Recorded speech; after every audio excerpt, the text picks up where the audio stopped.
Morning, YouTubers. Welcome back to the channel. Mopar Man 1978 here.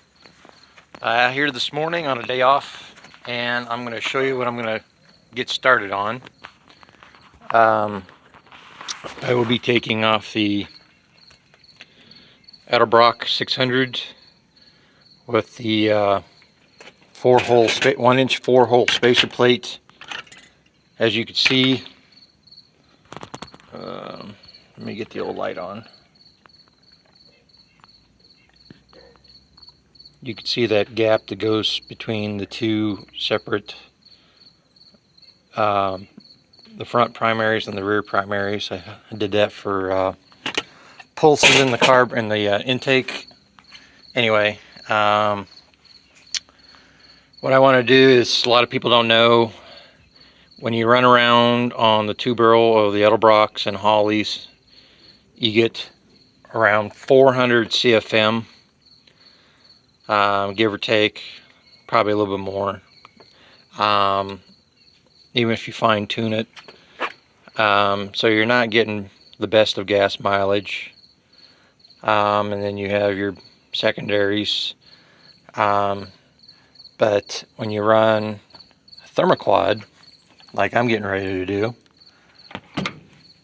when you run on the 200, or getting ahead of myself, when you run on the primaries on the two-barrel part of this carburetor, just like the Quadrojets, it's a stock carburetor, nothing modified, you're getting around 200 CFM on the two-barrel, which is really good gas mileage. And then when you want the full force and the power of a 4-barrel, these gigantic secondaries open up, and this usually brings up around 800, 850 CFM. The carburetor, these are small block Thermoquads, and the way you can tell is if you measure from inside of here to the inside of here, if it's 1 3/8, it's a small block Thermoquad. If it's 1 1/2 or something like that, if it's bigger, let's just put it that way, if it's wider, then it's a big block Thermoquad. And with big block Thermoquads, I mean, you could probably run one on a stock or possibly definitely a modified small block Mopar. But they did some testing, and they actually found out that they do not run at 1000 CFM.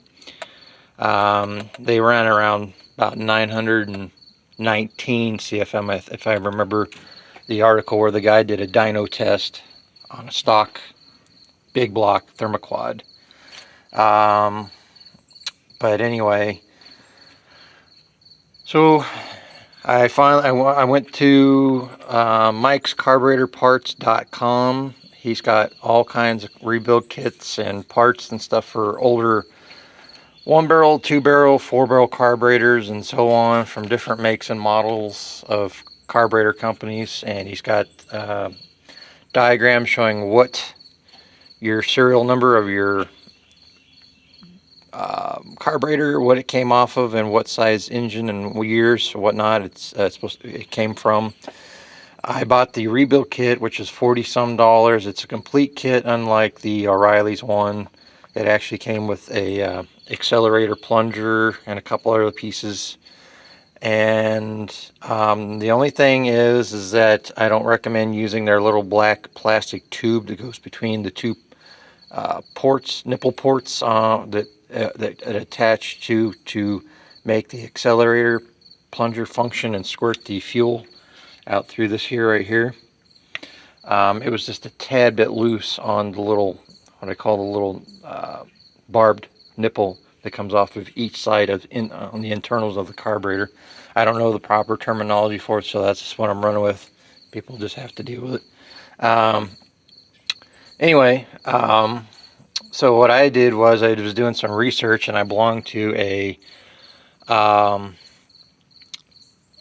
Thermoquad carburetor group. That's all they mess with and talk about and discuss rebuilds, tech tips, the whole 9 yards on there. And there's a guy that runs that website.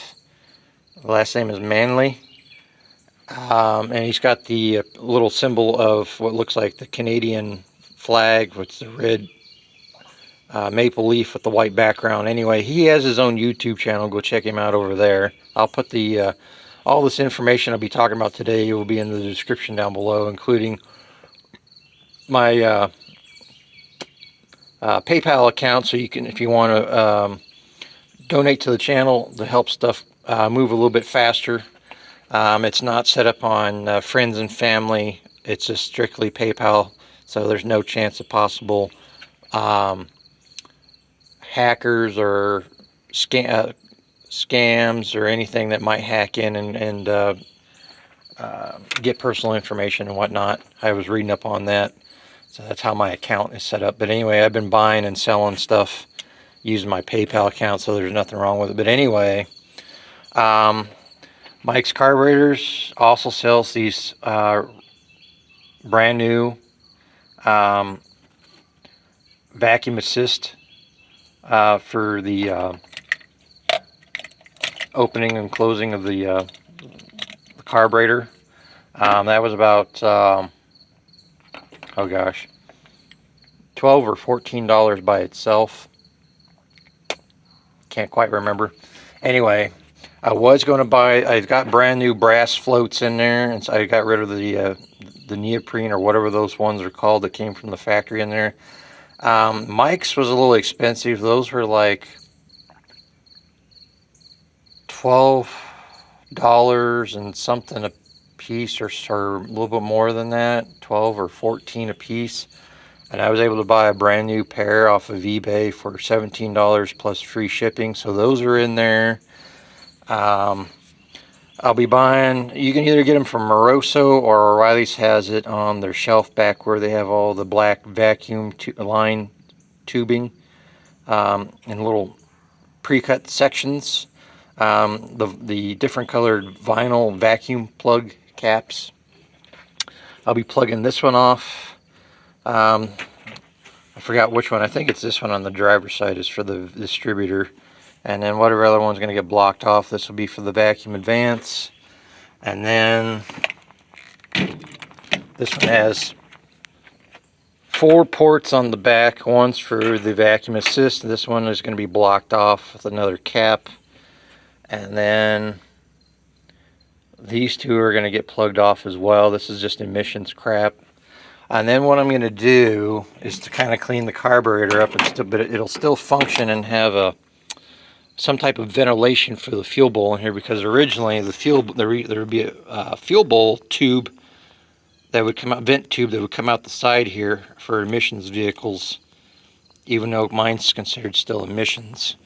And this would go to your charcoal canister. But what you can do, if you got one of these tubes sticking off, you can put a vinyl vacuum plug cap over the end of it and then drill a really small hole. I would say it was about as wide as a metering rod out of a carburetor, but not very wide. That'll allow just enough ventilation that bugs can't get in there. But what I'm going to do is, this is vacuum assist along with electrical assist, or whether it be it's a grounding or a positive cable went to the wire went to this. This is more emissions crap.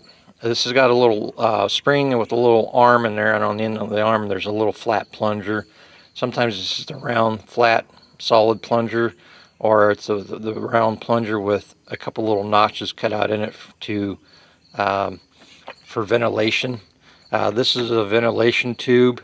So what I'm going to do is, you see how it's got this piece plus this spacer, like aluminum spacer here. I already made, I've got a sheet of thin aluminum plating. I'm going to take this gasket off here, trace it out, and make a block off plate and use this gasket. But what I'll do is I'll drill an 1/8 of an inch or less hole in there, and I'm going to do one on the top of this, probably at least an 1/8 of an inch on top, so it'll have some ventilation from both ends, and at the same time it'll keep the bugs out and whatnot. But anyway, I'm going to start off, like I said, I rebuilt this whole thing. This is This one I have to look at the numbers again. This one is either this late 70s emissions 360 Thermoquad, and the other one I got in the house is probably the 1980s emissions Thermoquad 360 for 360 small block. Anyway, here's what I'm going to do. Since I'm running the air gap intake and I don't have the extra money to throw around like some people do out there, I'm going to be using what I got. That's what this whole channel is about, is low budget, using what you got until you can possibly save up and buy something. So I got these Mr. Gasket for little to nothing. This blue stuff I outlined here will have to be ground out because this lip interferes with the airflow coming out of the bottom of the Thermoquad. So I'm going to grind that off and then smooth everything where it's nice and smooth. So basically it's going to go on here, as you can see. And if I have to, I'll trim this gasket back so there's not a sharp edge. You want the smooth transition as possible into the throat or the intake. And I already looked the way the carburetor is set up. The air won't come down and hit this flat spot in here from direct force down. But this gap will leave this gap that's open will leave what needs to be open for these Thermoquads to function properly. And then if there's any pulses between the two chambers, it'll be able to go back and forth while the engine is running. So that's another positive. And then some people may think I might be overdoing it a bit, but I'm going to be running a gasket here and a thick insulator gasket and another gasket on top, just to make sure it gets sealed. And so anyway, yeah, so that's what it's going to do. And then the carburetor sits on top of that.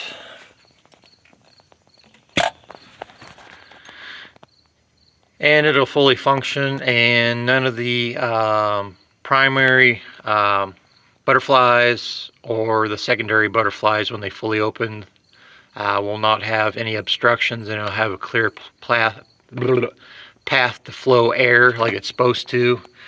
And whilst I'm going to check and see how this runs, and if it runs good and doesn't have any issues, of course you're going to have to let the engine warm up like normal. Especially if you run a lot of these adapter plates. Because when I ran the Edelbrock with an 1-inch open spacer plate, you had to let it really warm up. Otherwise, if you try to let it start up and run it, try to take off, it kind of cuts out a little bit. Find out that this works, great. If not, I'll switch over to that Thermoquad adapter plate. It has a spread bore on the top and the Quadrajet / Thermoquad side on the bottom, and just flip it over. And then I've got a 1-inch, I think it's called Philmonic or something like that, that fiber, 1/2-inch thick insulated fiber gasket or plate that's set up for Thermoquads and Quadrajets. And what I'll do is I'll cut out a 1-inch notch between the two primaries and between the two secondaries to allow airflow from side to side. And that'll be the last resort to see if it has better throttle response. But I'm going to do some testing on this first. And if everything goes as planned, because I got enough room in here for the air cleaner and the whole 9 yards, I'm going to see if I need to I'm going to buy the do it yourself, whatever, or Dorman, whatever it is, kit, a manual choke kit, because I've got a manual choke here. I'm going to see if I need to bolt on or fabricate some type of bracket. But anyway, to get this to work, so yeah, But yeah, that's my goal here, to get this odds and ends. And I believe by adjusting this right here, and if need be, which looks like I might have to, the throttle rod that comes out here, I got a Mopar one, and then I'll have to, if need be. No, I shouldn't have to adjust this. I've got the adjuster on here for the kickdown. I will have to, that'll be another video where I'll have to look down in there while up inside the engine bay to see how far back, when I have the throttle open, where the secondaries start to engage open, and then I'll have to make the adjustment on the kickdown to where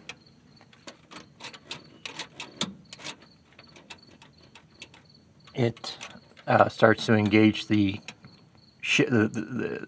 kick down on the transmission and get all that squared away. But anyway, the only other thing left on the truck is to get rid of these old weather-checked, nasty Mesa tires, El Cheapos from Big O Tire, that don't have good traction when they're wet on the pavement. The front end likes to slide, unlike these really good quality Grabber HTSs by General GTs. These are high-speed, all-season tires. They grip really good.